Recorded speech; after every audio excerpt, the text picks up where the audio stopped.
All right, and welcome to the first women's semi-final here on the beautiful Gold Coast as part of the Ultimate Australia coverage of the Australian Ultimate Championships. I'm Max Stenstrom. I'm Stefan van Boxtel. And we'll be keeping you company for the rest of this game. It should be a cracker. Oh, Max, I'm excited. So am I. We've had so much good play. I was just watching Chile versus Mammoth. Mammoth taking that one out, but Chile bringing the intensity in the second half to come back. On this field, we saw I-Beam take a 15-10 win over Plunder. Yeah, that's right. Very unexpected there. Yeah, probably would be considered a upset, but I-Beam, yeah, maybe underrated this tournament. This may be another opportunity for an upset here. Factory undoubtedly coming in as the underdog. Yep. Ellipsis so far not really being troubled at all in any of their games. Yep. Ellipsis in the dark, Factory in the white. Ellipsis from Melbourne, Factory from Canberra. Chow dishes it to Trenwith. Former Firetail apprentice from the most recent Firetail's campaign. Phillips looking to pierce that zone. Phillips does find a space. Trenwith keeps it moving to Ma. Keeps it moving to Phillips. Lots of space through the centre. They like to go there. Ma to Phillips. That's that cup slowing down the movement. Prentice, great chemistry between those two. Phillips. Chow. Former Brisbaneite. Finds Ma. On the far side is that Meehan. First touch for the point. Chow to Phillips. Finds the space. McLeod with the score. Wow. Yeah. Wow.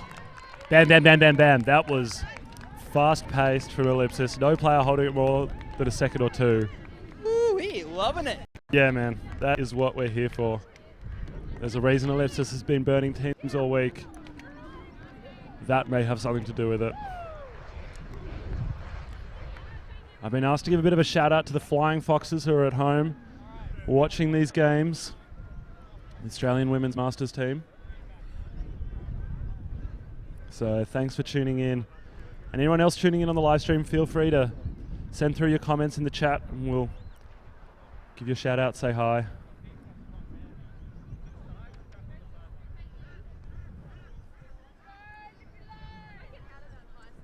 Now we got an opportunity for Factory to play their first O point. Ellipsis.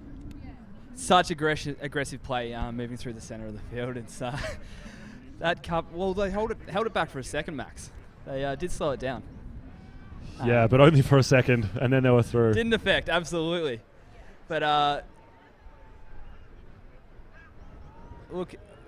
They've got to try. They'll try their different defensive looks and see what works.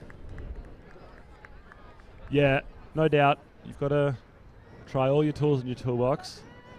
And while that zone didn't slow them down much at that point, we'll see if they persist with it later on. Ellipsis send down their first ball, hustle down. Going to rely on their athleticism and just play one-on-one match defense.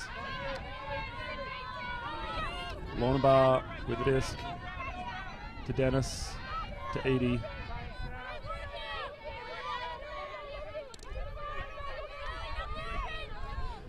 Oh, Mangan getting a hand in there. She's just a hustling defender. Doesn't generally give her opponent much space. Egan Griffiths sidling up to that disc, finds Dignam. Through to Mangan. The defense and the score. Yeah, Ellipsis just brutal when they get their turn. Ruthlessly efficient. Not wasting any time in turning that turnover into a break as we see it again. Getting onto the break side.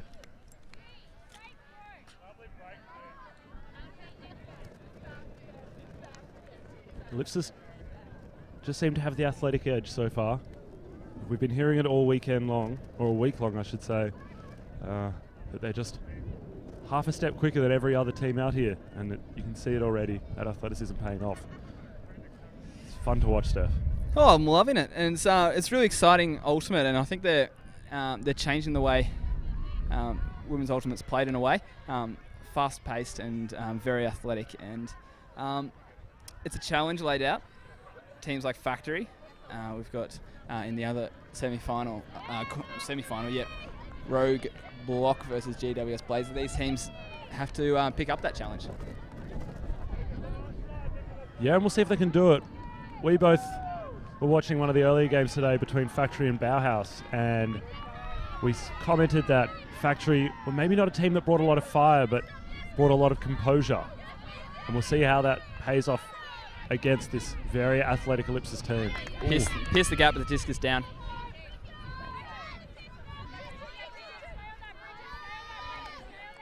Tiff Chow moving on that disc to Vino. First year with this squad. Prentice looking to the break side. No cutter to the space. Goes around, finds Phillips close to the end zone. Looking around, has the reach, holds the trigger. Finds Prentice. Goes to the open side and finds Phillips. Looked like there might have been a bit of confusion there on Factory as to what exactly the force was. Yeah. But Ellipsis obviously very strong throwers, breaking the force either way. And still maintaining that high tempo throughout that we saw from the last couple of points as well. Now it looks like Factory's called a timeout. Yep. They've it's fast paced, it's high octane so far. 3-0. Game time at, is that 5 minutes? Might be 6. Either way, not much so far. 6 minutes, 23 seconds in. Yeah, I'd probably say that's a good move. Take the pace out of the game. Joshi Phillip commenting on the live stream. Ellipsis kicks butt. Can't really disagree so far. So far this tournament. It's a great show, yep. They've been doing just that.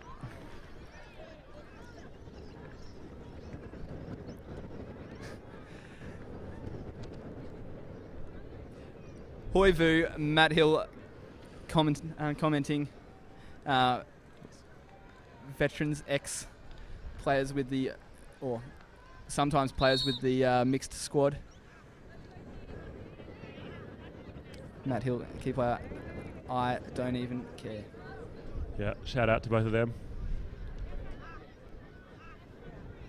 They couldn't make it up here this weekend, but I'm glad to see that they're tuning in and enjoying the Ultimate Australia coverage.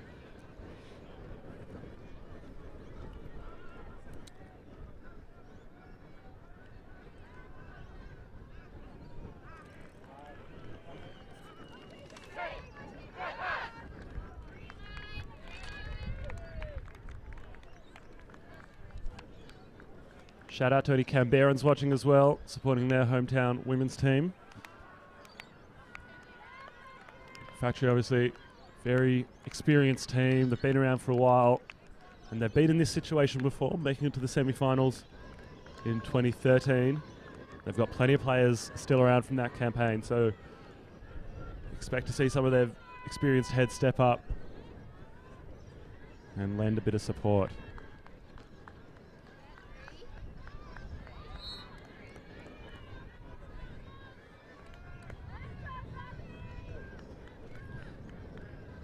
The whistle for play has gone. Coming in from that timeout. And Ash Martin, strong puller. She's going to be bringing the disc in.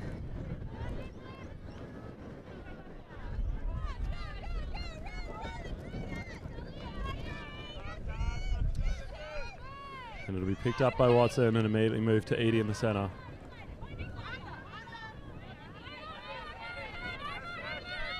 Factory struggling to generate options, and Edie ends up hucking on a high stall count.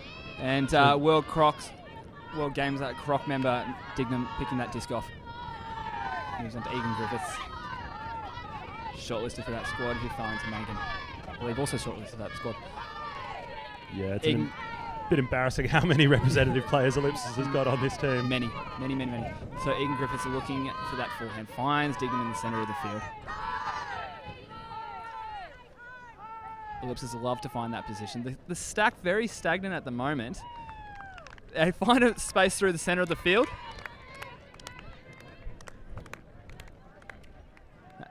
That's 4-0 to Ellipsis. Yeah, they're not taking the foot off the pedal one little bit. It's an impressive team to watch. Combine incredible highlight plays with what we just saw there, which was just really beautiful textbook offense. Staying patient, hitting the first available option. Nothing too flashy, and it works out for them in the end. Crystal Chung able to secure that one for Ellipsis.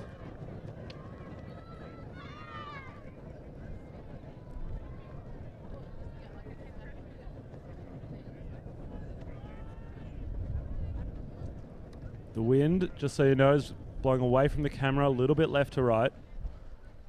So Factory going a little bit downwind at this point. We'll see if that can assist them.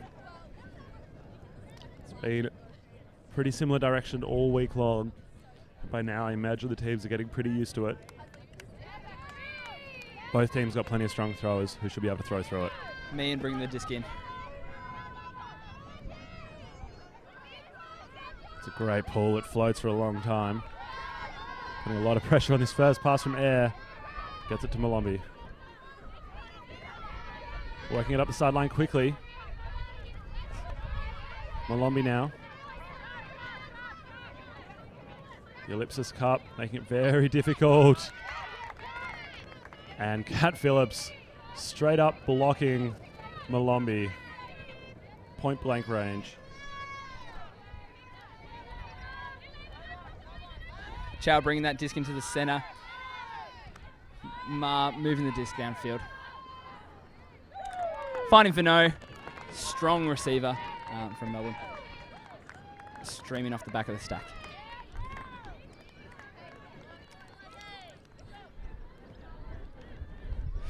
With athletic cutters, that movement off the front of the stack into the dump position where standard ultimate play with the vertical stack has someone standing ready to be engaged. It seems really effective with their style of play and opening up the field. Yeah, I think you're right. And especially emphasizing the fact that it works particularly well with athletic cutters, which obviously Ellipsis has plenty of. They're able to have two really good options for them. They can either come back into that field position or cut across the front and get the upline throw. Yeah, as we saw, I think it was me and first moved into that swing position before planting and going down the line. Ma ended up filling in behind her and getting the swing. It's efficient and difficult to stop. Yep. If you haven't come up against a play before, you're on the fly. Coaching staff with Factory, who's going to be making those calls to find a way to stop those kinds of plays. Well, Liz de Hoog is the coach this year. She's played for Factory for many years. Very experienced player. Unfortunately, sidelined this season with an injury, but lending her wisdom as coach. Alongside her, we've got Liz Eadie, Kia Malombi, and Claire Barcham as the three captains of the team who'll be part of that leadership discussion about what they're going to do. Looks like Lips is setting up in a zone here. And Edie will bring it in, commonly known as Zab. She's played a lot of Frisbee. Sure, she's seen this kind of defense before. Let's see if she can find a way through it. And Watson shoots deep to Dawson. Unfortunately, the throw goes out the sideline. So Dawson showing her quick turn of pace to almost get there. Yeah, it was. I really like the look to stretch the field. It is on that downwind sign. It's really risky, and look, Ellipsis won't mind that look being going up. But we're at what 6-0. We need to try things. Martin's disc in hand, spreads to Cersei. Chong over the head. That's a difficult read. I believe their first turnover for the game. Yeah, I think it might be. And Factory looking to move it very quickly, hoping that the cup doesn't get a chance to set, but it has now. And a wall of black in front of Edie. And Edie decides she's going to go over it, finds Foster on the far side, but unfortunately unable to get a continuation, which is what I think Factory needs. Following that first shot past or through or over the cup, they need to get the disc moving. So for example here, over the top to Barcham, to Emerson. They need to keep the disc moving, not allowing the cup to clamp down. Back to Emerson, who goes immediately to Edie. Edie, reasonably short player. Egan Griffiths on the mark. Quite the opposite. Big bid there from the point on the cup.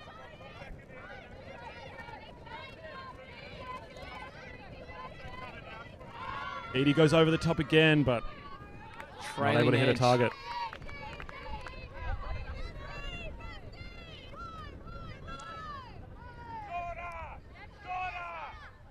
Mangan with the paddock. To the open side, Egan Griffiths filling in. Tink pushes the forehand. Pick called. Whether it affected the cutter will be the conversation. Looks like maybe it didn't, and the turn will stand. So we've seen 2 turns from Ellipsis at this point, their first 2 of the game. Now that hammer, well, Edie doesn't look super confident on it. It really opens up the field. Nice grab. Sess looks downfield. Martins finds space. This goes around. Oh, huge layout for the score. That's a highlight reel moment right there. Really impressive. Sally Yu committed to that, and you could hear the thud as she lands. Almost feel it too. That was massive. As we see it again. Everything off the ground. Nice tag.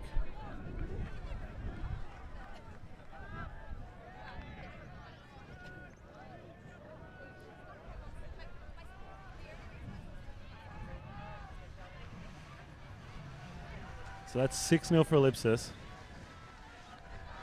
What are Factory going to do here, Steph? What are they going to change? Oh, play aggressive. So I would have, I would give the players full permission to pull out all the tools in the toolbox. See what they've got. They've got to get it outside of that cup, upwind side of the field. Look to move it along. They've done that a couple of times and got big gainers with the hammer across.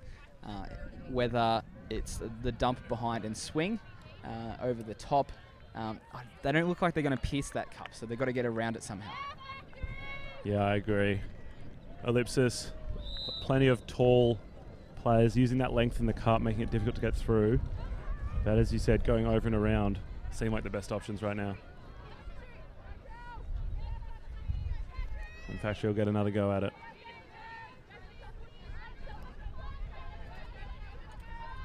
And Malombi immediately shooting deep for Seckhold. But a little bit too far. Yeah, it's a bit of a huck and zone. You hear the call from the sideline.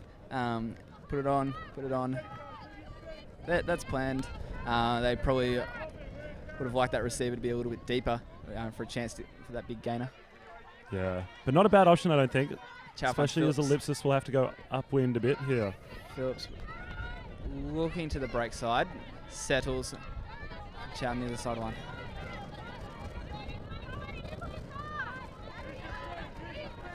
My first thought is that this cup is a little bit looser than the Ellipsis one, and as they do find a way through it. Trenwith goes to the downwind side. Tiff Chow, second hand, finds Trenwith. Always going, always on the move. Phillips sitting behind that cup. Let's Trenwith swing the disc back to Ma. McLeod sitting in the end zone, but covered. Maria Chow finds Tiff Chow. Finds Maria Chow. Very close to that end zone line. And through to Shannon Trenwith. 7-0. So we see it again. The strength of Ellipsis's throws across the board, pretty obvious. And they're finding the hole through the cup. That cup looked a little looser than Ellipsis's. And Ellipsis able to take advantage of those holes. They were getting the throws through them.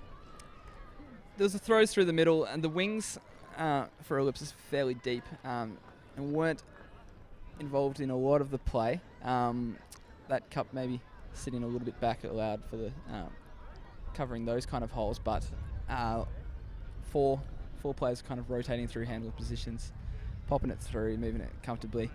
I'm not sure the huck and D is a good option to throw away possession, because Factory not looking likely to gain back possession. I think they've got to use the disc in their hands.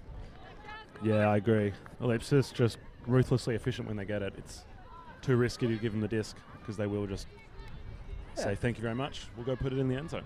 Yeah, we mentioned it before. Factory's skills are in composure, and not a team that is really feisty, fire in the belly, kind of going out, getting the big Ds kind of team.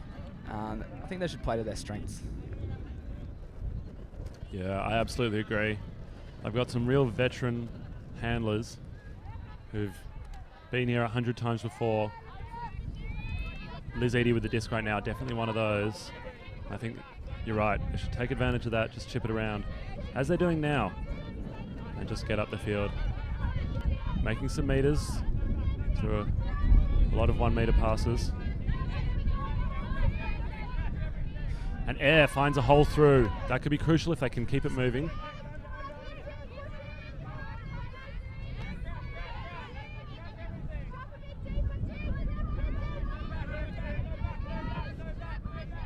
Getting a little bit stuck there. That may be down. Don't mind that look, but just that play. Tink, who was on the upwind side, pinching right into the centre. Paddock, if they could get outside of that cup. Dignam hooks downfield. Finds Egan Griffiths, streaming through. Travel call, so she takes a couple steps back. Mangan.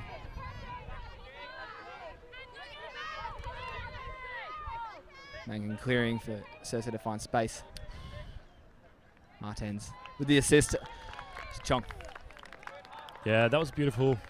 They just got the dump and swing to the break side and then ran it up that break sideline. That's absolute textbook stuff. I'm sure the Ellipsis leadership and coaches will be happy with that. Steph, you know this Ellipsis team better than I do. Who do they look to for that advice? Who are their coaches? Well, got the captains. You've got co-captains. Jess Cersei new to the squad, but bringing a whole different perspective. She was a player in Canada, I believe, and got that wealth of experience. And you come in with a different perspective.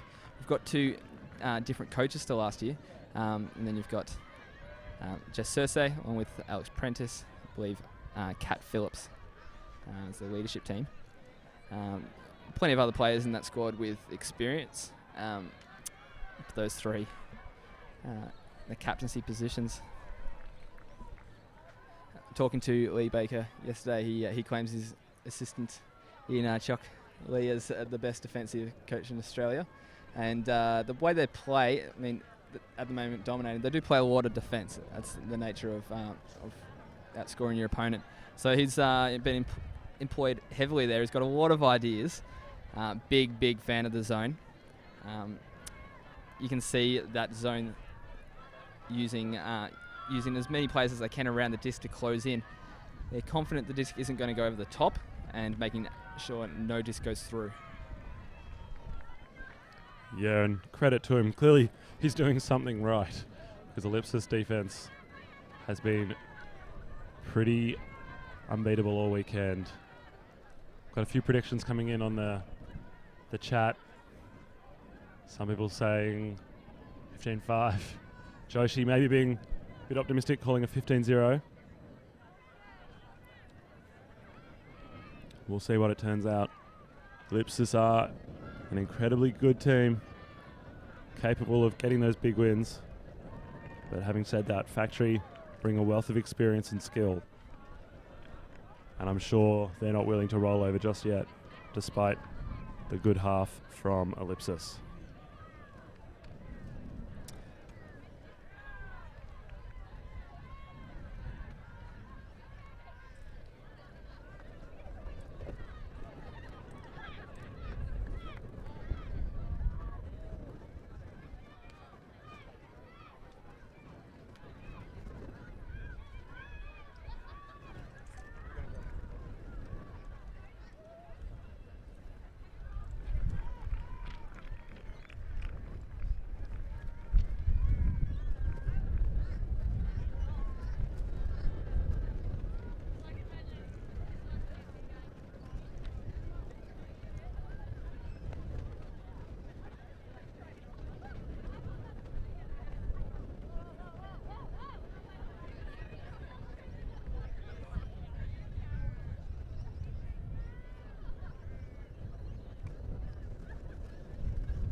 All right, welcome back for the second half. Melbourne Ellipsis against Canberra Factory. We're in the semi-finals of the Australian Ultimate Championships here on the Gold Coast at the beautiful Runaway Bay Complex. The sun's shining, the wind's blowing. It's a great day for Ultimate.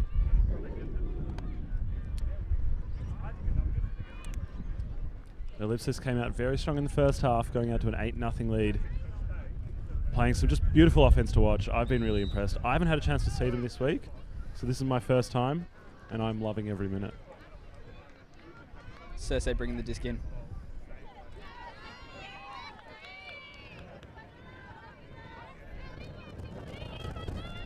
Good early movement. To the up inside. Malombi and Watson passing between the two.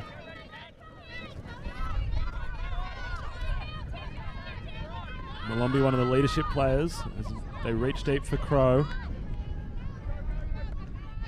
Sends it to Hall. And Watson shoots.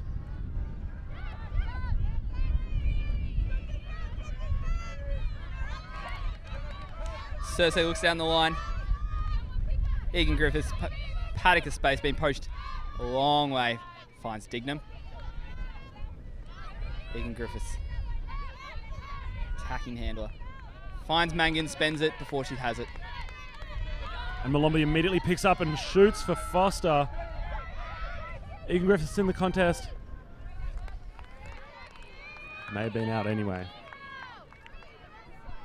So it seems this half Factory is just looking to shoot long pretty quickly every time they get it. Maybe a slight adjustment, something they talked about at halftime. Tink, a Ballarat product. Finds spacious, clearing. Mangan looking for a dump and finds Cersei, co-captain of this team, out to space. Tink returning. Stack fairly short at the moment. Players sitting under. Now we see a longer cut from Mangan. They're happy just to dump at the moment as there's a limited movement. Dignam to the space, over the top. Cersei going long. That disc sitting for too long. A little bit too far.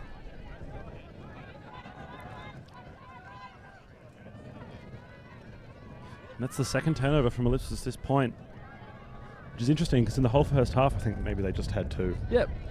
That was a difficult throw because it was going to have to go in and over the defender. If she did blade it around the defender, with the breeze it would pick up and swing.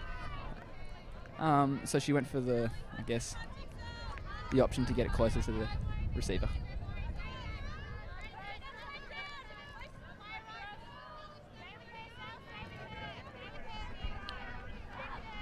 Nice shot through visionary the zone. throw. To Dennis. Dennis reaches for Crow, but it floats up a lot. There's a whole pack of defenders underneath it. Multiple jumps. Goes to ground.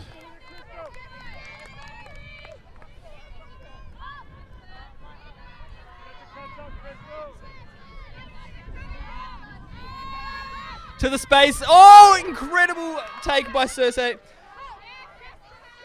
Wow, that was a great grab. That belongs on a highlight reel. Make her do it again, twice in 1 point. And the assist. Captain leading from the front. Yeah, putting her body on the line, that was pretty impressive.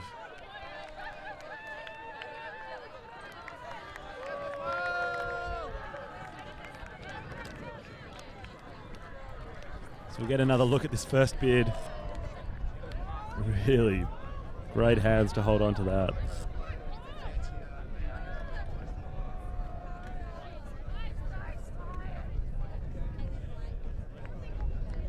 And then she has to do it again.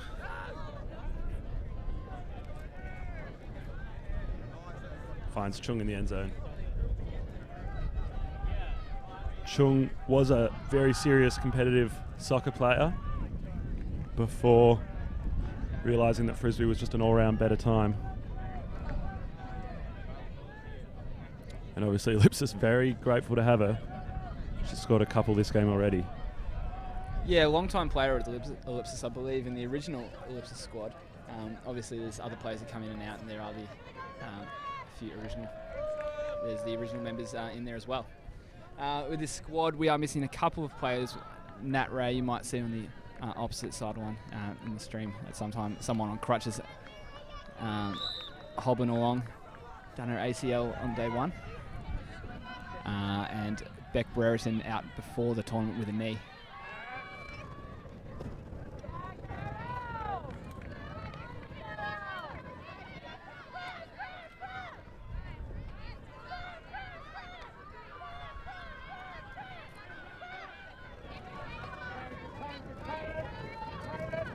Factory doing a good job of moving it quickly and not getting slowed down by the cup.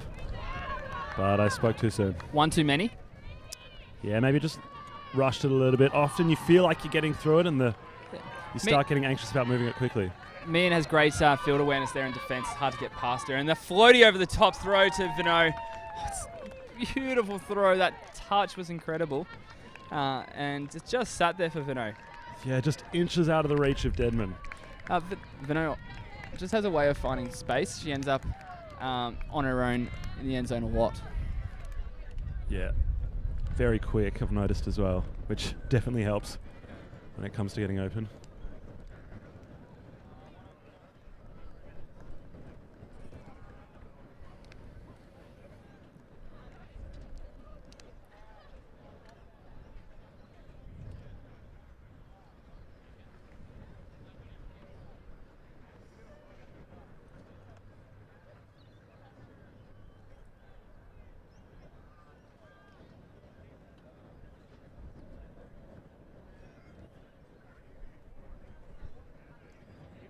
Are Ellipsis running strict O and D lines here, or are they mixing it up a bit?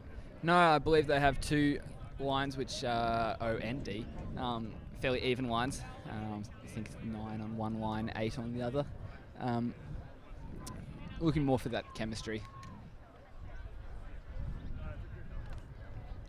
As we said earlier, they do play a lot of D points just by dominance, so it would be maybe a little unwise to come into a tournament running without using a few players as often as they'd expect.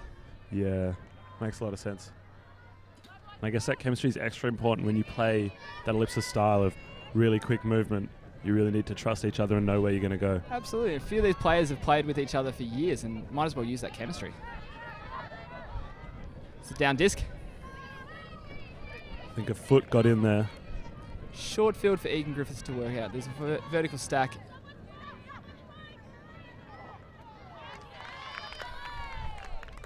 That's a beautiful break backhand. And Yu to the space. Chung sitting out in that lane slightly, and then moving back into the stack, leaving room for Yu to lead into.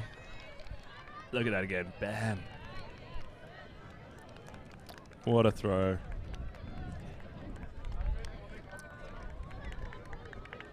Factory struggling to find an answer.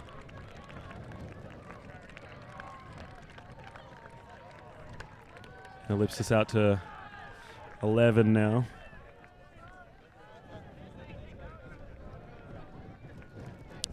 I think we've seen a couple of different zone looks from Ellipsis. They've got one that seems a one-way force, and then another aimed to contain a little bit more with a straight-up force and a slightly looser cut behind.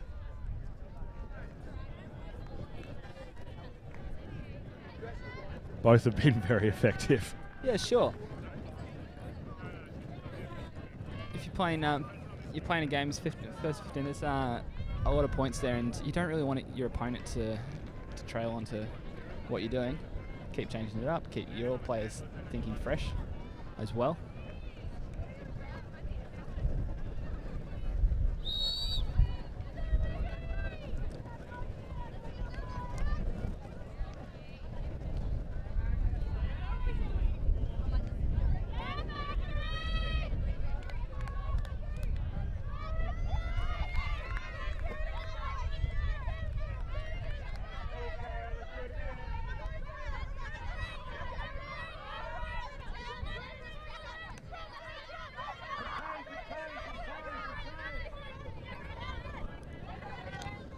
And that's another turnover from Factory, unfortunately. Tichow picks up the disc. She looks to the end zone. There's a player on. It's Vino again, but the disc is picked off. I think that's Watson. Indeed it was. Watson! Oh! Nearly a Mac on, and nearly was that Prentice with close to a Callahan, but she gets the assist right on the goal line. Yeah, I was almost about to jump out of my seat because I thought it might have been a Callahan. But great D regardless. And Ellipsis just stamping their authority in this game. Coming into this tournament, they were a favourite. I know when I was chatting to people, they said they were the hot favourite. And I think they've proven everyone right. You've got to say they're the favourite in the final as well.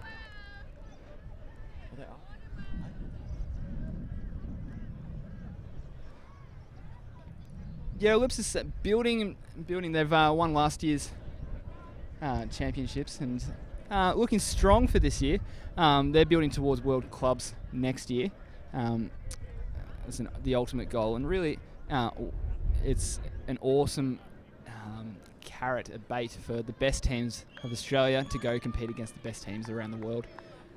We've had in the past years Colony going to and coming fourth, only losing to the US teams, the powerhouse US teams. It's a fantastic stage. Yeah, so it'll be exciting to see what they can do on that international stage. I know that once they get over there, I'll be rooting for them, and I'm sure most of Australia will be as well. They're a great representative of Australian ultimate and bring a very aggressive athletic style to the women's play.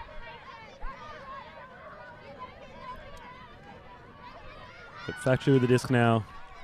Foster on this near sideline. Mangan bidding. And Edie launches a forehand. It's going to float a lot.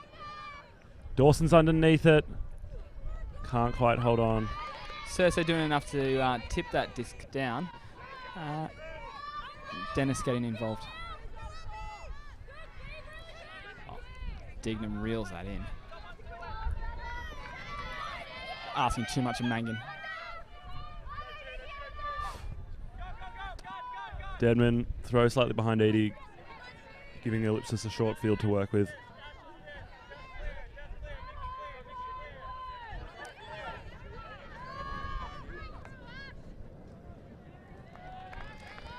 And Crystal Chung get another one. With an acre of space. I believe that brings the score to 13. Factory yet to score. And that's a timeout called.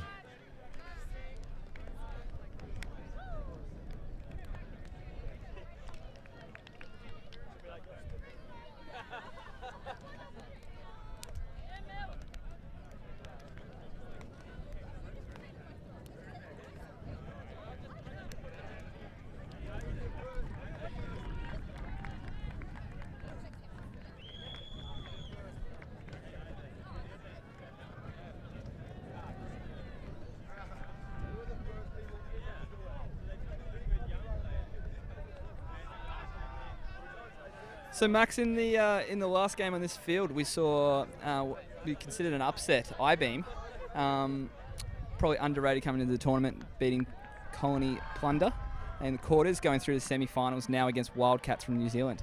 How did you see that game going down? Yeah, you're absolutely right. Massive upset. I, coming to this tournament, hadn't expected much from I-Beam, I'll be honest. I was underrating them massively, it turns out. They came out. And I think the difference between them and Colony Plunder was they used their full roster the whole game long and really just ran Colony into the ground. In the back half of that game, Colony looked tired, they looked flat, and just didn't seem to have the legs to get it done. They were relying really heavily on a small group of, admittedly, exceptional players, but they just ran out of legs. Obviously, Callan Spielman went down yesterday afternoon with an MCL injury, and he was one of their key players on the offense line, and losing him, I think, had an impact on them as well, which didn't help. Yeah, it's going to always hurt your team, losing a Crocs player, someone of that quality. How do you see the game of Plunder versus Wildcats? Sorry, I-Beam versus Wildcats going down later? Yeah, I think that will be a really interesting one. I'm not sure who'll come out on top. They're both great teams to watch. I-Beam just loves shooting it deep, which always leads to some highlight reel plays, which we saw this morning. I can't wait to watch that one. I think that'll be my pick for an awesome semi to watch on the men's side of the draw. Wildcats, of course, though, I mean, they're in the semi for a reason. Yeah, Wildcats, it's hard to know what to expect when a team comes from New Zealand that you haven't seen. They, of course, won their nationals. I think no player took more than 6 or 7 points off. Just talking to one of their captains earlier. So they're absolutely so pumped for this tournament. They've had many close games. They've got themselves through to this point by the skin of their teeth in a couple of games. Yeah, they had a couple of close ones. They had a close one against Outbreak yesterday. Yep. I think they've had a few other close ones earlier. Close against Mammoth. Yeah, in pool play, absolutely. So they've shown that when it comes down to the pointy end of a game, they can get the job done and they can stay mentally tough, which is often the decisive factor. Sometimes it's not about your skills, your athleticism, it's about that mental game. Well, that was Factory against Bauhaus earlier on. Yeah, absolutely. They showed they had the composure to get it done. But unfortunately, maybe not quite enough composure to get this one done. Athleticism seeming to trump composure as it goes through the hands of Watson. Phillips taking her time, walking right around that disc. no clear cutter to throw to, and no dump at the moment. They're still stuck, but Prentice finding space. Chow moving down across the disc, finding space. Looking for a dump, and she finds Phillips. Trenwith streaming for the swing, and eventually goes there. This offense a little bit more stop-start than we've seen. Phillips finding space. Poached off all up there. Goes to Meehan. She's bouncing around, wants the assist. And does get it, gets Prentice. And that'll take him within one of the end. Love to see Factory get one on the board. Obviously I'm biased, I'm a Canberra local, but still can't help but want to see them string one together.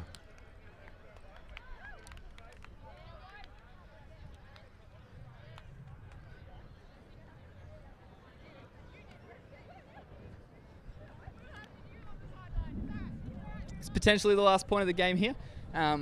Factory one last shot at scoring here to avoid the donut. For Ellipsis, who have you seen as the key players? Yeah, look, it's all those classic names you think about when you think of Ellipsis. Kat Phillips, massive. Alex Prentice as well, huge. Dignam, Cersei. They're all incredible players, and I think that's something about Ellipsis, just an incredibly deep team, and every single one of them capable of making plays. Yeah, there's plenty of fresh names this season.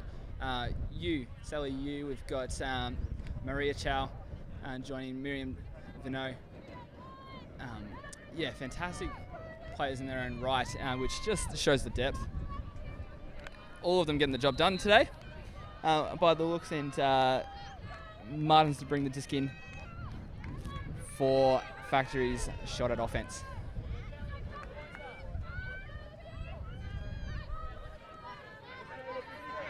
And Ellipsis coming down in match defense. It looks like there might have been a foul on that.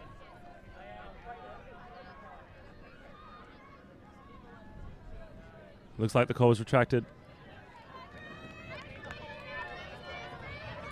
And play continues.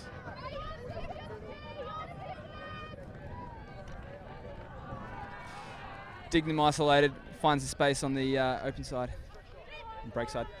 Back to Dignam, working between the two of them. She tries to pierce the space.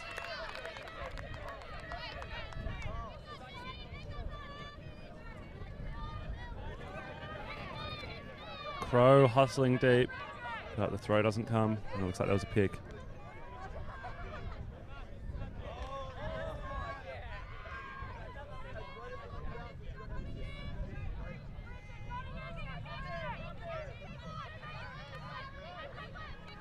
Gets it to Edie. To Emerson. Crow got heaps of space going deep, and an acre of space if they can get it to her. But there's a turnover. Cersei intercepts, saw that coming early. Egan Griffiths to control this point. She wants to go to the space. Cersei, well defended by Emerson. Keeps going, late stall count, finds Cersei for the score. That's the game, 15-0. What a game, it's clinical. Did not give them a sniff really, and any long shot to the end zone for Factory was well covered. And that's the game, 15-0. Yeah, not too much more to say about that. That was just a masterclass really from Ellipsis. We've been seeing it all week. They just play such a great style of frisbee, moving the disc quickly, taking advantage of the athletes they've got. And really no one so far has had much of an answer. Do you think they'll be challenged a bit more in the final though? Well, I hope so. And for everyone watching the stream, jump over to the other game, GWS Blaze versus Rogue Block. It's a close game last time I checked the score. Send through your predictions of who you think's going to make that final, and whether they can push Ellipsis. Love to know your thoughts from home. Get involved on the YouTube comments and social media for these semi-finals and the finals tomorrow. Make sure you when your friends know, when the streams, your friends share that around, get it on all those pipes. pick your pipe.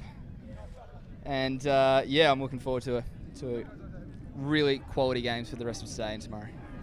Yeah, me too. We've seen all week some really great frisbee, and I can't wait for the rest of it. Thanks for joining us for the Ultimate Australia coverage of Australian Ultimate Championships here on the Gold Coast. I've been Max Stenstrom. Stephen Van Boxdale. Signing out.